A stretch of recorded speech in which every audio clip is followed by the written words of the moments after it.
ప్రభు నామం పేరిట మీ అందరికీ శుభములు. మిమ్మల్ని అందరినీ ప్రభు సన్నిధికి మరొక్కసారి ప్రేమపూర్వకంగా ఆహ్వానించుచున్నాను. ప్రార్థన చేసుకుందాం. పరిశుద్ధుడైన తండ్రి, మీ పరిశుద్ధ నామమునకు కృతజ్ఞత.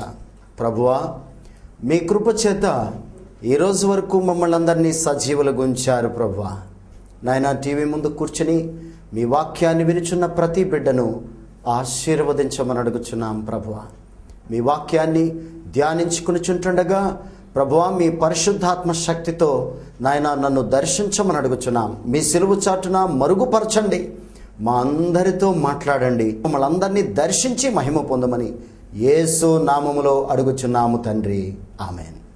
ప్రభు నామం పేరిట మరొక్కసారి మిమ్మల్ని అందరినీ ప్రేమపూర్వకంగా ఆహ్వానించుచున్నాను. గడిచిన 2 నెలల నుంచి మరి బైబిల్ ఛానల్లో దేవుని యొక్క వాక్య సందేశాలు అందిస్తూ ఉన్నాను. నా యొక్క సాక్ష్యాన్ని సంపూర్ణంగా మీ ముందుంచాలని నేను ఆశపడుతూ ఉన్నాను. వాక్యము కంటే సాక్ష్యము చాలా ప్రాముఖ్యమైనది.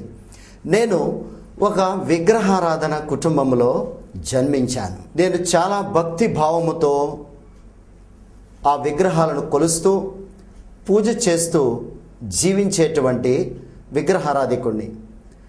నా తల్లిదండ్రులు కూడా నన్ను ఆ విగ్రహారాధనలో చాలా ఉన్నతమైన బిలీవర్గా నన్ను పెంచారు. నేను ఎటువంటి భక్తి అంటే కనుక నేను ఈశ్వరుడు భక్తుడని. ప్రతి సోమవారం చాలా భక్తి భావాలతో ఆ ఈశ్వరుడు పూజ చేస్తూ నా జీవితాన్ని కొనసాగిస్తూ ఉన్నాను.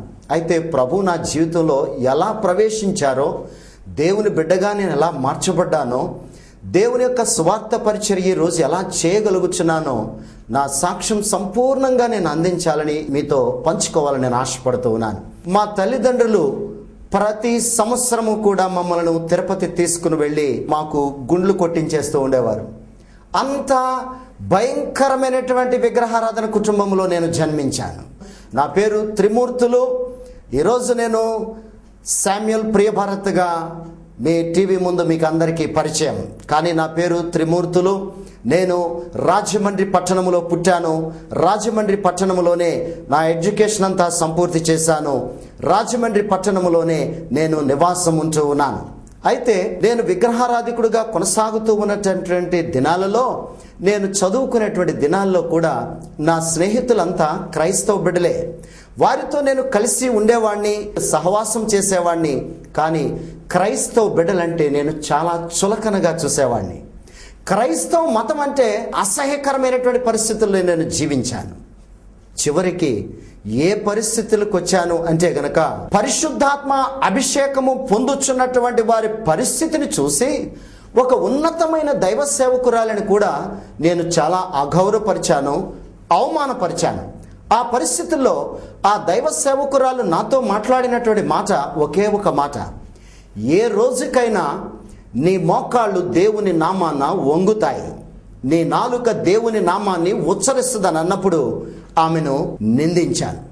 చివరికి నా జీవితంలో దైవ సేవకుడైనటువంటి బ్రదర్ ఏలియా గారు, డాక్టర్ సుశీలమ్మ గారి యొక్క ఏకైక కుమార్తె ఇవాంజలిన్ మేరీ కమల, ఆమె వివాహమునకు ముందుగానే నాకు ఒక జీవగ్రంథాన్ని ఆమె ఇచ్చారు. ఏమనంటే, ఈ జీవగ్రంథాన్ని చదవమని. బైబిల్ నాకు ఇచ్చినప్పుడు ఆ బైబిల్ని విసిరివేశాను. ఒకానొక దినాన్న మా ఇంటిలో ఒక చిన్న టెంపుల్ ఉంటుందండి. ఆ టెంపుల్ దగ్గర వెళ్ళి నేను ఈశ్వరుడు పూజ చేసుకోవడానికి సిద్ధపడుతున్నాను. ఆ సమయంలో నా భార్య ప్రభు సన్నిధిలో ప్రార్థన చేస్తుందంటండి. నేను చాలా భక్తి భావాలతో ఆ టెంపుల్ యొద్దకు వెళ్ళాను. వెళ్ళి నేను పూజ చేయాలి అనేటువంటి సమయానికి వెళ్ళే సమయానికి నా హృదయం అంతా ఆందోళనకరమైనటువంటి పరిస్థితిగా మార్చబడిపోయింది.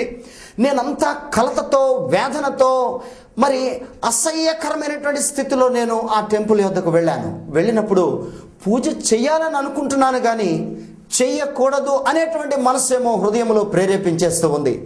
ఆ విగ్రహాలను చూస్తూ ఉన్నప్పుడు ఆ విగ్రహాలన్నీ నాకు ఒక అసహ్యకరమైనటువంటి పరిస్థితిలో కనిపించినవి. ఎందుచేతనంటే మరి నా భార్య ప్రభు సన్నిధిలో అడిగినటువంటి ప్రార్థన ప్రభు విని నిజముగానే ఆ రోజు నా జీవితంలో గొప్ప మార్పును కలిగించింది.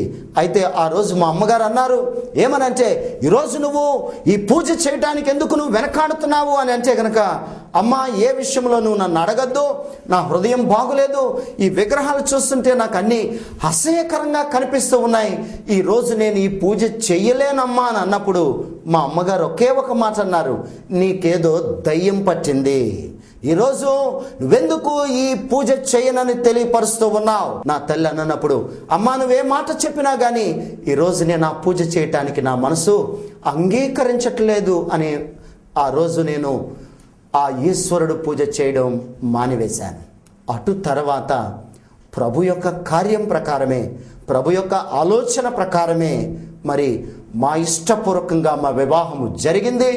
వివాహము జరిగిన తర్వాత నా భార్య ఒకే ఒక మాట నాతో తెలియపరిచింది, ఏమనంటే, మొట్టమొదటి పరిశుద్ధ విశ్రాంతి దినం వచ్చుచున్నది, ఆ రోజు మనము దేవుని మందిరానికి వెళ్ళాలి అని. అయితే నా భార్యతో ఒకే ఒక మాట అన్నాను, ఏమనంటే, నీ దారి నీది, నా దారి నాది, నిన్ను ఏ విషయములో నేను అభ్యంతరపరచను, నిన్ను తీసుకుని వెళ్ళి మందిరములో విడిచిపెడతాను, నేను మాత్రం మందిరములో అడుగు పెట్టను అని నా భార్యను ఆ రోజు ఆదివారం ఉదయకాల సమయంలో మందిరంలో విడిచిపెట్టాను. నేనైతే నా తల్లిదండ్రులతో ప్రేమగా సహవాసము చేయాలని నా తల్లిదండ్రుల ఇంటికి నేను వెళ్ళాను. నా తల్లిదండ్రుల ఇంటికి వెళ్ళే సమయానికి నా తల్లిదండ్రులు నన్ను చూడగానే తలుపులు వేసి నన్ను బయటికి గెంటి వేశారు. ఆ సమయంలో నాకు జరిగిన అవమానాన్ని నేను తట్టుకోలేకపోయాను. ఏం చేయాలో తెలియక నా అడుగులు మందిరం వైపు నడిచినవి. మొట్టమొదటిగా మందిరములో అడుగు పెట్టినది నా తల్లిదండ్రులు నన్ను బయటికి గెంటేసిన దినాన్నే ఆ మందిరములో అడుగు పెట్టాను. మందిరములో అడుగు పెట్టగానే మందిరములో సంఘమంతా ఒక కోరస్ పాడుతూ ఉన్నారండి. ఆ పాట ఏంటంటే, తల్లి తన బిడ్డను మరిచినను మరువడు నీ దేవుడు నిన్ను అని. నాకు చాలా కోపం వచ్చిందండి. ఏమనంటే, నాకు జరిగిన అవమానం వీరికలా తెలిసింది. నేను మందిరంలో అడుగు పెట్టగానే నా కొరకే వీరు పాట పాడుతున్నారని చాలా కోపంతో ఆ రోజు మందిరంలో నేను అడుగు పెట్టి మందిరంలో ఒక మూల కూర్చొని ఉన్నాను. పాట అయిపోయిందండి. అయిపోయిన తర్వాత దైవ సేవకులు లేచి ఆయన వాక్యాన్ని బోధించడం ప్రారంభించారు. ఓ బిడ్డ, తల్లి విడిచినా తండ్రి విడిచినా నేను నిన్ను మరువను అని వాక్య సందేశాన్ని ఆయన ప్రారంభించారు. ఇంకా మరి కోపం వచ్చి చాలా కోపంతో నేను వేదనతో కూర్చుని ఉన్నాను. పైన ఫ్యాన్ తిరుగుతుంది కానీ కింద నా ప్యాంటు షర్టు తడిసిపోయిందండి. ఎందుచేత ఒక భయంకరమైనటువంటి అవమానంతో ఉన్నాను, నేను కృంగిపోయి ఉన్నాను. ఒక ప్రక్కన తల్లిదండ్రులు నన్ను గెంటేశారు. ఆ అవమానంతో మందిరానికి వచ్చాను. మందిరంలోకి వస్తేనేమో వీరు నా కొరకే పాట పాడారు, నా కొరకే వాక్యాన్ని బోధిస్తున్నారని ఇంకా వేదనతో ఉన్నాను. ఈరోజు ప్రియ క్రైస్తవ బిడ్డ, నేను చాలా సంతోషిస్తున్నాను. కారణం, నేను నా తల్లిదండ్రులు గనక ఆ రోజే నన్ను ప్రేమతో వారు ఆహ్వానించున్నట్లయితే నేను మరలా విగ్రహారాధికుడిగా మార్చబడి నా భార్యను నేను అనేక రకాలైనటువంటి బాధలు పెట్టేవాడినేమో. ఈరోజు నేను దేవుని బట్టి అతిశయిస్తున్నాను. ఆ రోజు నా తల్లిదండ్రుల యొక్క హృదయాన్ని కఠినపరిచిన వారే ప్రభువు. దేవుని పరిశుద్ధ నామమునకు మహిమ కలుగును గాక. ప్రియ క్రైస్తవ బిడ్డలారా, నా జీవితంలో నిజముగా మొట్టమొదటిగా ఆ రీతిగా నేను దేవుని మందిరములో అడుగుపెట్టే భాగ్యాన్ని ప్రభు నాకు ఇచ్చారు. అయితే అటు తర్వాత మరి మమ్మల్ని అందరూ విడిచిపెట్టారు. నా తరపు తల్లిదండ్రులు, నా తోబుట్టువులందరూ విడిచిపెట్టారు. ఆ పరిస్థితుల్లో భయంకరమైన పరిస్థితులు ఎదుర్కొని ఉన్నాం. అయినప్పటికీ ప్రభు మమ్మల్ని విడిచిపెట్టలేదు. అటు తర్వాత మా మామగారైనటువంటి బ్రదర్ ఏలియా గారు, దైవ సేవకులు, ఉన్నతమైన స్వార్థ పరిచర్య చేసినటువంటి దైవ సేవకులు, వారు మా కొరకు ప్రతిదినము, నా కొరకే ప్రత్యేకంగా ప్రతిదినము దేవుని సన్నిధిలో ప్రార్థన చేసినప్పుడు వారు ప్రేమపూర్వకంగా మమ్మల్ని పిలిచి వారు నాతో మాట్లాడినటువంటి మాట, ఆలోచన చేసినటువంటి విషయం ఏమిటి అంటే గనక, నా కుమార్తె యొక్క వివాహము, ముందు జరిగినటువంటి వివాహము రిజిస్టర్ ఆఫీసులో జరిగినది గనక అది హిందూ యాక్ట్తో ఉంది. దైవ సేవకుడు అనేక చోట్ల స్వార్థ పరిచర్య చేసినటువంటి సేవకుల యొక్క ఉన్నతమైన ఆలోచన, నా కుమార్తె యొక్క వివాహము ఒక హిందూ యాక్ట్గా ఉండడానికి ఆయన అంగీకరించలేదు. అందుచేతనే మమ్మల్ని ప్రేమతో పిలిచి తిరిగి మమ్మల్ని మరలగా పరిశుద్ధ కుటుంబముగా కట్టడానికి రాజమండ్రిలోని గ్లోరియా డే సంఘం లూథరన్ చర్చిలో రెవరెండ్ పెర్సీ హిరాన్స్ గారి యొక్క ఆధ్వర్యములో మాకు వివాహాన్ని మరలా తిరిగి 1991 నవంబర్ 13వ తారీఖున వివాహానికి సిద్ధపరిచారు. అయితే ఆ వివాహానికి ముందుగా నాతో మాట్లాడినటువంటి ఒక దైవ వాక్యం ఏమిటంటే, నీకు బాప్తిస్మం ఇవ్వాలి, నీ నామకరణాన్ని మార్చాలి, త్రిమూర్తులు అనేటువంటి మాటను నేను అంగీకరించలేను అని నాకు నామకరణాన్ని శామ్యుయల్ ప్రియ భరత్గా బాప్తిస్మం ఇప్పించి అటు తర్వాత మరి పరిశుద్ధ కుటుంబముగా వివాహాన్ని ఏర్పాటు చేశారు. ఆ వివాహము అనేక మంది దైవ సేవకుల యొక్క ఆధ్వర్యములో చాలా ఉన్నతముగా మరి మా మామగారైనటువంటి ఏలియా గారు ఏర్పాటు చేసినటువంటి ఆ వివాహానికి ఇండియన్ పెంతెకోస్తు సేవకులైనటువంటి పిఎల్ పరంజ్యోతి గారు వివాహ సందేశాన్ని అందించి ఆ దైవ సేవకులందరూ కూడా మమ్మల్ని ఆశీర్వదించిన రీతిగా ఈరోజు మేము నిజముగా పరిశుద్ధ కుటుంబముగా మేము ఆశీర్వదించబడ్డాం.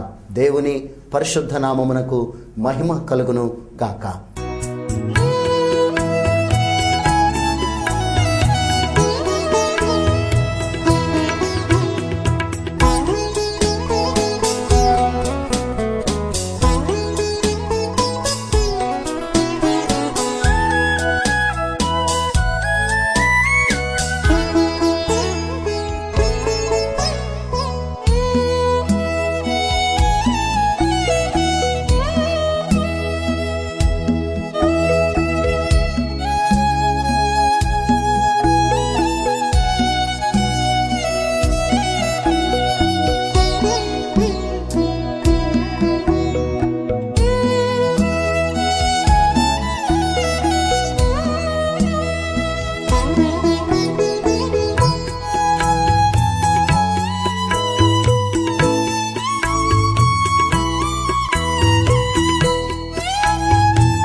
అయితే వివాహము జరిగిన తర్వాత మా మామగారైనటువంటి ఏలియా గారు ప్రతిరోజు రాత్రి నాకు యెహెజ్కేలు గ్రంథం గురించి బోధించేవారు.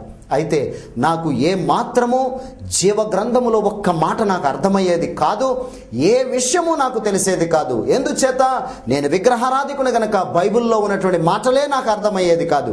అయినప్పటికీ నాకు ప్రతి దినము వాక్యాన్ని బోధిస్తూ నా కొరకు వారు ప్రార్థన చేస్తూ ఒకరోజు నన్ను పిలిచి వారు చెప్పినటువంటి ఒక మాట ఏమిటి అంటే గనక, రాబోవు దినాల్లో దేవుని యొక్క స్వార్థ పరిచర్య నువ్వు చేయాలి, నువ్వు చేస్తున్నావు అని నాతో చెప్పినప్పుడు నేను నవ్వుకున్నానండి. ఎందుచేత లోకములో జీవించాలని మేము ఆశపడ్డాము కానీ దేవుని యొక్క స్వార్థ పరిచర్య చేయాలనే తలంపు ఏమాత్రము మాలో లేదు. కానీ ఆనాడు దైవ సేవకులు ప్రభు సన్నిధిలో అడిగి నా కుమార్తె చేసుకున్నటువంటి భర్త, నా అల్లుడు రాబో దినాల్లో ఉన్నతమైనటువంటి పరిచర్య చేయాలి, సేవ మాత్రమే చేయాలి అని వారు చెప్పిన తర్వాత మా వివాహము జరిగిన 28 దినాలకు డిసెంబర్ 11వ తారీఖున 1991 ప్రభు నందు నిద్రించారు. ప్రియ క్రైస్తవ బిడ్డలారా, ఆ సమయంలో నా భార్య అనేకమైనటువంటి పబ్లిక్ మీటింగ్స్కి నడిపించింది, అనేకమైనటువంటి సాక్ష్యాలు నాకు వినిపించింది. ప్రతి ఆదివారము నన్ను దేవుని యొక్క మందిరానికి నడిపించి నన్ను ఆత్మీయంగా బలపరిచినప్పటికీ నాలో ఒక వేదన ఉండిపోయింది. ఏమిటి? ఈ ప్రభువుని వెంబడించాలంటే నాకు ఒక సూచన కావాలి. నేను ఆ దేవుని విశ్వసించాలి, నమ్మాలి అంటే కనుక నాకు ఒక నిదర్శన కావాలి అని దేవుని సన్నిధిలో వచ్చి రాని ప్రార్థనతో ప్రభువుని నేను ఒకటి అడిగాను. ప్రభువా, మీరు నిజమైన దేవుడైతే మీరు నాతో మాట్లాడండి, నేను మిమ్మల్ని వెంబడించి మీ పరిచర్య చేస్తానని.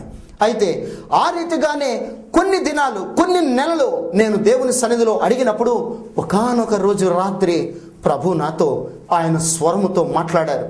అయితే నేనెందుకు పనికిరాని వాడిని అయినటువంటి నాతో ప్రభు ఏ రీతిగా మాట్లాడారు అంటే, ఒక అర్ధరాత్రి కాల సమయంలో ఒక గంభీరమైనటువంటి స్వరముతో ఆయన కుమారుడా అనే ఒక గొప్ప స్వరముతో నన్ను పిలిచి అనేక జనుల మధ్యన వాక్యాన్ని బోధిస్తున్నటువంటి దర్శనాన్ని ప్రభు నాకు చూపించారు. దేవుని పరిశుద్ధ నామమునకు మహిమ కలుగునగాక. ఆయన ముఖాన్ని నేను చూడలేదు, తెల్లటి వస్త్రాలు మాత్రమే చూశాను. ఆ రోజు ఆయన గొప్ప స్వరముతో నాతో మాట్లాడినప్పుడు ఆ రాత్రి పెద్ద పెద్ద కేకలు వేస్తున్నాను, నేను ధన్యుణ్ణి ధన్యుణ్ణి ధన్యుణ్ణి అని. నా భార్య, నా బావమరిది ఇరువురు ఏమి జరిగిందని ఆ అర్ధరాత్రి లేపి అడిగితే ఒక స్వరాన్ని నేను విన్నాను, ఆ స్వరములో దర్శనాన్ని నేను చూశానని తెలియపరిచాను. అయితే ప్రియ క్రైస్తవ బిడ్డలారా, ఏ రోజు ఆ స్వరాన్ని, దర్శనాన్ని చూసినా అనేక సంవత్సరాలు దేవుని పని చేయటానికి మాకు మనస్సు మాత్రము రాలేదు. దేవుని మాటకు విధేయత చూపించలేదు, దేవుని స్వరానికి నేను లోబడలేదు, దేవుని పని చేయటానికి అంతకన్నా మనసు రాలేదు. తత్ఫలితంగా మేమే పరిస్థితికి వెళ్ళిపోయాము అంటే గనక భయంకరమైన ఆర్థిక సమస్యలో అయినా మేము ఆలోచన చేసుకోలేకపోతూ ఉన్నాం. అటువంటి పరిస్థితుల్లో ఇంకొక వేదనకరమైనటువంటి పరిస్థితి ఏమిటి అంటే గనక మా అత్తమ్మ గారు ఉన్నతమైనటువంటి డాక్టర్ వృత్తి చేశారు. అయినప్పటికీ నా భార్యకు గర్భము లేనటువంటి స్థితిలో, బిడ్డలు లేనటువంటి స్థితిలో మేము కొనసాగుతూ ఉన్నాం. లోకమంతా అనేకమైనటువంటి మాటలు మాట్లాడుకుని ఉన్నారు. ఒక ఉన్నతమైన దైవ సేవకుని యొక్క కుమార్తె ఒక విగ్రహారాధికుని చేసుకోబట్టే ఇది శాపము, ఇది శాపము. లోకము అనేక రకాలుగా మాట్లాడుకుని ఉన్నారు. అటువంటి పరిస్థితుల్లో అనేక మంది డాక్టర్స్ దగ్గరికి వెళ్ళి చూపించుకుని ఉన్నాం. అయినప్పటికీ డాక్టర్స్ అంతా చేతులు ఎత్తేసారు. ఏమనంటే, మీకు బిడ్డలు పుట్టరు అని. ప్రియ క్రైస్తవ బిడ్డలారా, ఆ సమయంలో వచ్చి రాని ప్రార్థనతో మేము దేవుని సన్నిధిలో మా తప్పును మేము తెలుసుకొని పశ్చాత్తాపపడి ప్రభు సన్నిధిలో మోకరించి ప్రభు సన్నిధిలో మేము అడిగితే ప్రభు ఒక మెల్లటి స్వరముతో మాట్లాడారు, నీకు కుమారుడు అనుగ్రహించును గాక అని. దేవుని పరిశుద్ధ నామమునకు మహిమ కలుగును గాక. నాతో మాట్లాడిన ఆ స్వరం ప్రకారమే నాకు ఒక కుమారుని అనుగ్రహించారు. ఆ కుమారుని అనుగ్రహించినప్పుడు గర్భములో ఉంచుండగానే ఆ బిడ్డను దేవుని యొక్క పరిచర్యకు మేము సమర్పించాము. ఒకానొక దినాన నా భార్యతో నేను అన్నటువంటి మాట ఏమిటో తెలుసా అండి? ఒకవేళ మనకి బిడ్డలు పుడితే వారు విగ్రహారాధికులుగా పెరగాలి, అది నా యొక్క ఉన్నతమైనటువంటి కోరిక. కానీ దేవుని స్వరము విన్న తర్వాత ఆ గర్భములో ఏ రోజైతే ప్రెగ్నెన్సీ అని తెలిసిందో ఆ రోజే ప్రభువా, మీరిచ్చిన బిడ్డను తిరిగి మీ పరిచర్యకు మేము ఇచ్చేస్తాం ప్రభువా అని అన్నప్పుడు అనేక రకాలైనటువంటి వేదనలు 8 మాసాలు నా భార్య వేదన పడిందండి. నా భార్య శరీర బలహీనతల వల్ల ప్రతి దినము దినదిన గండము కలిగినటువంటి పరిస్థితుల్లో మేము కొనసాగాం. చివరికి నా కుమారుడు ఈ లోకములో 9వ నెలలో అందరూ జన్మిస్తారు, కానీ నా కుమారుడు 8వ మాసంలో జన్మించాడు. 8వ నెలలో పుట్టినటువంటి బిడ్డలు బ్రతకరంటారు. బిడ్డ పుట్టిన తర్వాత ఎటువంటి భయంకరమైన పరిస్థితి అంటే 50% ఛాన్స్ ఇచ్చారండి. ఆ బిడ్డ చనిపోతాడని తెలియపరిచారు. సమయం ఇచ్చారు. ఇంటెన్సివ్ కేర్ యూనిట్లో పెట్టారు. పెట్టిన తర్వాత ఎంత వేదన అంటే, నా భార్య వేరొక హాస్పిటల్లో ఉన్నది, నా కుమారుడు వేరొక హాస్పిటల్లో ఉన్నాడు, నా భార్య సిజేరియన్ ఆపరేషన్ జరిగింది. భయంకరమైన వేదనకరమైన పరిస్థితులు మేము ఎదుర్కొన్నాం. అయితే 7 దినాల వరకు నా కుమారుడు కాళ్ళు కదపలేదు, ఒక చుక్క పాలు తాగలేదు.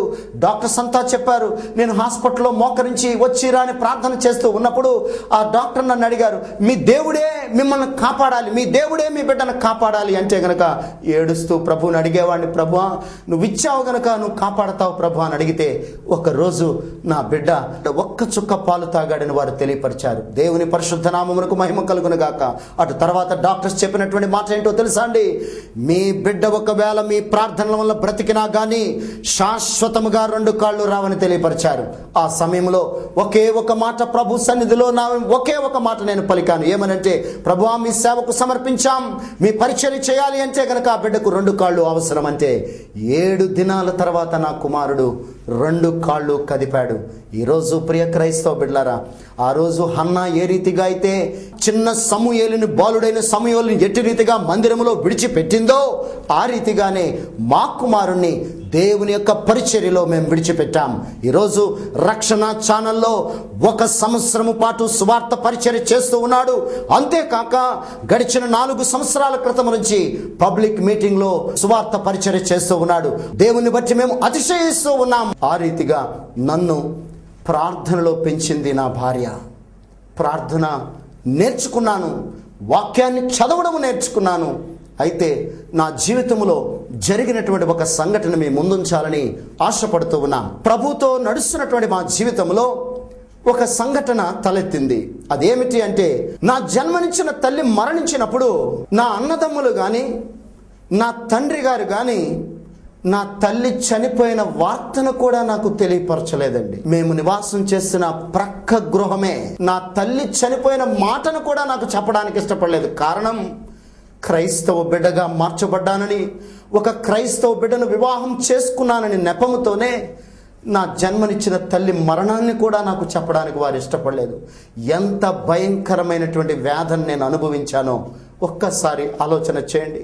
ఆ సమయంలో నా తల్లిని చూడడానికి వెళ్ళాలి అంటే నా అన్నదమ్ములు రావడానికి ఒప్పుకోలేదు. తల్లి ముఖం చూడడానికి కూడా వారు అంగీకరించలేదు. ఆ పరిస్థితుల్లో ఒకే ఒక్కసారి ఎంత వేదనకరమైన పరిస్థితిలో వెళ్ళి చివరిసారిగా నా తల్లి యొక్క ముఖాన్ని చూసి నేను వచ్చేసాను. ప్రియ క్రైస్తవ బిడ్డలారా, అటు తర్వాత అన్య ఆచార ప్రకారము ఆ కర్మకాండలు చేయడానికి కుమారులందరూ ఉండాలని వారు అడిగారు. అయితే నేను ఒకే ఒక తీర్మానం తీసుకున్నాను. ఏమనంటే, నా ప్రభు నన్ను రక్షించారు, నా ప్రభు నన్ను ఇంతవరకు నడిపించారు, నా ప్రభు నా జీవితంలో చేసినటువంటి పనులన్నిటినీ నేను మర్చిపోలేను. నా తల్లి దేవుని ఎలాగూ విశ్వసించలేదు కనుక నేను ఆ పని చేస్తే నేను సర్వనాశనం అయిపోతాను. నా రక్షణ ఇచ్చిన దేవుణ్ణి నేను అవమానపరచలేను, నేను ఈ పని చేయడానికి రాను అన్నప్పుడు వారంతా మధ్య రకంగా వచ్చిన దేవుడు ఎక్కువయ్యాడా నీకు తల్లి కంటే అని వారు నన్ను నిందించారు, అవమానపరిచారు. అయినప్పటికీ నేను ఒకే ఒక తీర్మానం తీసుకున్నాను. నా తల్లి ఎలాగూ ప్రభువును నమ్మకుండా చనిపోయింది, దేవుణ్ణి వెంబడిస్తున్న నేను ఆ పని చేయడానికి నేను అంగీకరించను. ఆ రోజు నిజముగా నా ప్రభు కొరకు నేను నిలవబడ్డాను కనుకే ఈరోజు నా ప్రభు నా పక్షాన ఉన్నారని నేను విశ్వసిస్తూ ఉన్నాను. దేవుని పరిశుద్ధ నామమునకు మహిమ కలుగునుగాక. ప్రియ క్రైస్తవ బిడ్డలారా, ఈరోజు బైబిల్ ఛానల్లో గడిచిన 3 నెలల నుంచి నేను సువార్త పరిచర్య చేస్తూ ఉన్నాను. అంటే గనక ఒక భయంకరమైన విగ్రహారాధన కుటుంబంలో నుంచి ఈరోజు నేను దేవుని సువార్త పరిచర్య చేసే బిడ్డగా ప్రభు నన్ను వాడుకున్నారు. అయితే ఒక్క విషయాన్ని మేము ముందుంచుతాను. ఒకానొక దినాన ఒక దైవ సేవకురాలిని పరిశుద్ధాత్మ అభిషేకం కొరకు నేను అవమానపరిచానన్నాను. ఆ సేవకురాలు ఎవరో తెలుసా అండి? దేవుని యొక్క సువార్త పరిచర్య చేస్తున్నటువంటి ఏసన్న గారి యొక్క చెల్లి టీవీ మేరీ సిస్టర్ గారు. అయితే టీవీ మేరీ అక్క నన్ను ఆ రోజు పలికినటువంటి మాట ప్రకారమే ఈరోజు నేను నిజంగా ఒక సేవకుడిగా మార్చబడ్డాను. అయితే నాలో ఒక రకమైనటువంటి భావం తలెత్తింది. ఏమనంటే, ప్రభువాన్ని పరిచర్య చేయాలి అంటే గనుక మీ పరిశుద్ధాత్మ అభిషేకం నాకు కావాలి.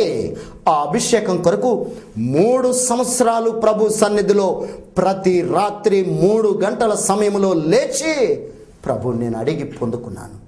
3 సంవత్సరాల తదనంతరం 2003 సంవత్సరం జూన్ 4 రాత్రికాల సమయంలో 3 గంటలకి లేచి మోకరించి ప్రార్థన చేస్తూ ఉన్నప్పుడు ప్రభు నన్ను పరిశుద్ధాత్మ శక్తితో అభిషేకించారు.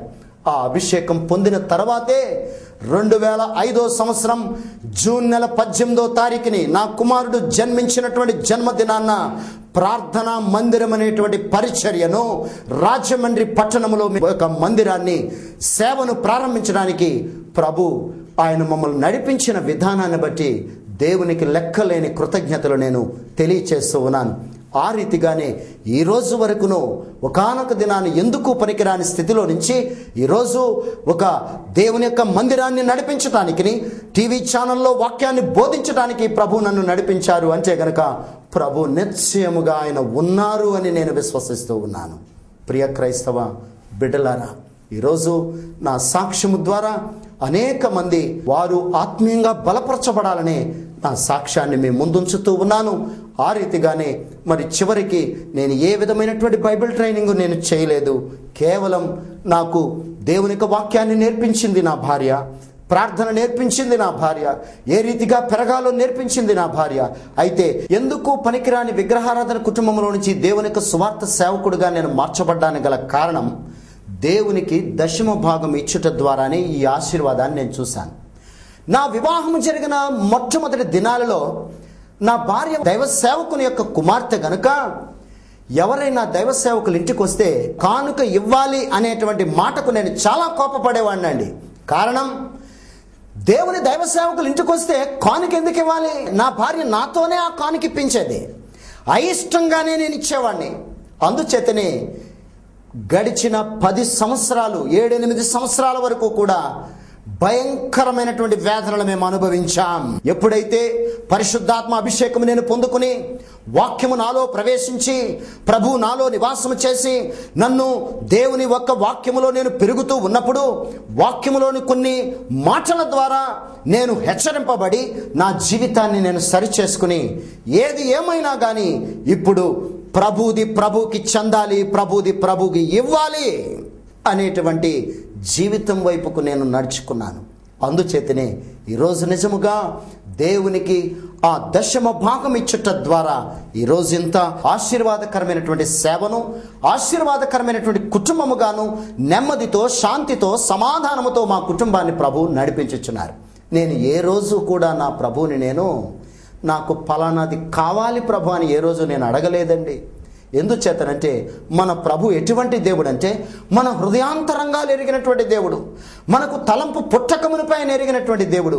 నేను ఏది కూడా ఫలానాది ఇది కావాలి ప్రభు అని నేను ప్రభుని ఏ రోజు అడగలేదు. కానీ నా ప్రభు నాకు సమస్తము అనుగ్రహించారు. అందును బట్టి దేవునికి నేను ఎంతగానో కృతజ్ఞత తెలియచేస్తూ ఉన్నాను. భయంకరమైన విగ్రహారాధికుడైనటువంటి నన్ను ఈరోజు ఒక సేవకునిగా, మీకు వాక్యాన్ని బోధించేవారిగా, మీ పక్షాన ప్రార్థన చేసేవాడిగా నన్ను మార్చారు అంటే గనక ప్రభుకి ఇచ్చుట ద్వారానే ఆశీర్వాదం మా కుటుంబం అనుభవిస్తూ ఉన్నా. ఈరోజు నిజముగా అతిశయం ఏంటి అంటే గనక ఈ బైబిల్ ఛానల్లో నా భార్య కూడా దేవుని యొక్క సువార్త వాక్యాన్ని అందిస్తూ ఉన్నారు. మేము కుటుంబముగా దేవుని యొక్క సువార్త పరిచయం చేయడానికి మేము ఎంతగానో సంతోషిస్తూ ఉన్నాం. అంతకు మించిన భాగ్యము కానీ, అంతకు మించిన ఆశీర్వాదం కానీ నాకు అవసరం లేదు. ప్రభు మాకున్నారు. ప్రభు నా కుమారుడిని వాడుకుంటున్నారు. నా భార్యను, మేము ముగ్గురము దేవుని యొక్క వాక్యాన్ని అందించటానికి ప్రభు ఈ రీతిగా వాడుచున్నటువంటి దేవునికి ఈ భూమి మీద ఉన్నంత కాలము ఆయన కొరకు పరిచర్య చేసి ఆయన మాకు అప్పగించినటువంటి ఆత్మలను ప్రభు కొరకు సిద్ధపరిచి నశించిపోతున్న ఆత్మల భారము కలిగి ఆయన పరలోక రాజ్యములో అందరము ప్రవేశించాలన్నదే నా వాంఛ. ప్రభు ఈ కొద్ది మాటలను దీవించును గాక. చిన్న ప్రార్థన చేసుకుందాం. పరిశుద్ధుడైన తండ్రి, మీ పరిశుద్ధ నామమునకు కృతజ్ఞత. అవును ప్రభువా, ఎందుకు పనికిరాని నన్ను విగ్రహారాధన కుటుంబంలో నుంచి పిలుచుకుని ఈరోజు నన్ను ఒక సువార్త సేవకునిగా చేశావు ప్రభువా. ఓ మందిరాన్ని నడుపుటకును, టీవీ పరిచర్యలో వాక్యాన్ని బోధించుటకును ప్రభువా 2000 సంవత్సరాల క్రితం ఉన్న దేవుడు ఈ రోజుకు నీ ఉన్నావు ప్రభువా. మేము కుటుంబముగా మీ పరిచర్య చేయడానికి మీరు మాపై చూపించిన కనికరాన్ని బట్టి కృతజ్ఞత ప్రభువా. ఈ మాటలను విన్నటువంటి ప్రతి బిడ్డను ఆశీర్వదించండి. ఈ సాక్ష్యం వారి జీవితాల్లో నాట్యంపచేయండి. మీ పరిశుద్ధాత్మ వర్షాన్ని కుమ్మరించండి. మీకే స్తుతి తెలియచేస్తూ యేసు నామములు అడుగుచున్నాము తండ్రి, ఆమేన్. ప్రభు నామం పేరిట మీ అందరికీ శుభములు. ప్రభు నామం పేరిట మీ అందరికీ శుభములు. ఇప్పటి వరకు విన్న వాక్యం ద్వారా మీ జీవితంలో ఆత్మీయ మేలులు పొంది ఉన్నారని ఆశిస్తున్నాము. మీరు పొందిన మేలులను, మీ ప్రార్థన అవసరతలను మాకు తెలియపరచవలసిన మా చిరునామా: prayer house, brother S Samuel Priya Bharat, late brother Elijah doctor Sushila house, door number 2-43-3, post box number 29, Alcot Gardens, Rajahmundry 533101. మీ ప్రార్థన అవసరతలను మాకు తెలియపరచవలసిన మా ఫోన్ నంబర్స్ 9849590298, 9490712423. మా ల్యాండ్ నంబర్స్ 0883-2420-298 మరియు 243-2020.